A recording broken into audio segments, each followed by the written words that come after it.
Hi friends, எல்லாம் நல்லா இருக்கிறீங்களா? ஓம் ஸ்ரீ சாய்ராம், ஓம் ஸ்ரீ சாய்ராம், ஓம் ஸ்ரீ சாய்ராம்.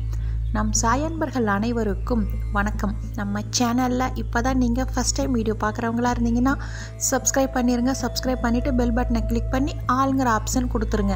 அப்போ தான் நான் போடுற பதிவு உங்களுக்கு உடனுக்குடன் நோட்டிஃபிகேஷனில் வரும்.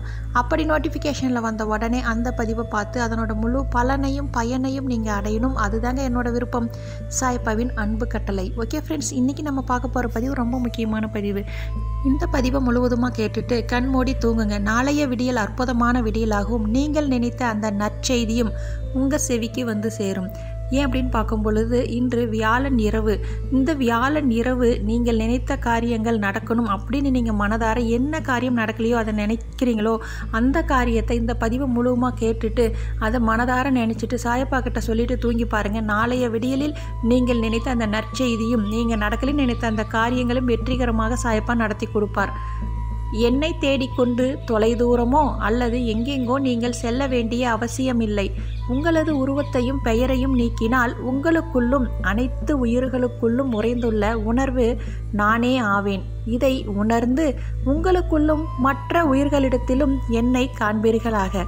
இதை நீங்கள் தொடர்ந்து கடைபிடித்து வந்தால் என்னுடன் ஒன்றாகும் நிலை அடைவீர்கள். எவன் என்னையே தியானித்து என் நாமத்தையே ஜெபம் செய்கின்றானோ அவனுக்கு நான் கடன் பட்டதாகவே உணர்கிறேன்.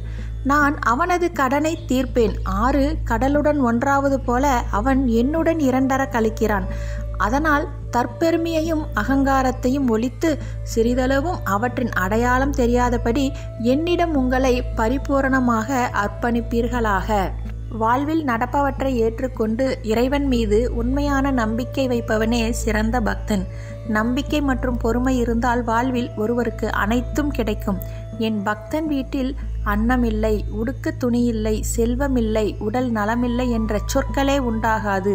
என் பக்தர்களை எல்லாவித சௌபாகியங்களோடும் நிறைந்தவர்களாக நான் செய்கிறேன்.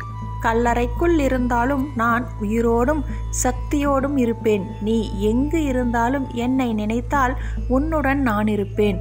நீ ஓம் ஸ்ரீ சாய்ராம் என்று மனதார நினைத்துப்பார். அடுத்த கணமே நீ நினைத்த அனைத்து காரியத்தையும் நீ நினைத்ததை விட பல மடங்கு வெற்றியடை செய்வேன். ஓகே ஃப்ரெண்ட்ஸ், இதே போல கடைப்பிடிங்கள். அப்படி நீங்கள் கடைப்பிடித்தால் உங்கள் வாழ்வில் இனி அனைத்தும் வெற்றியே.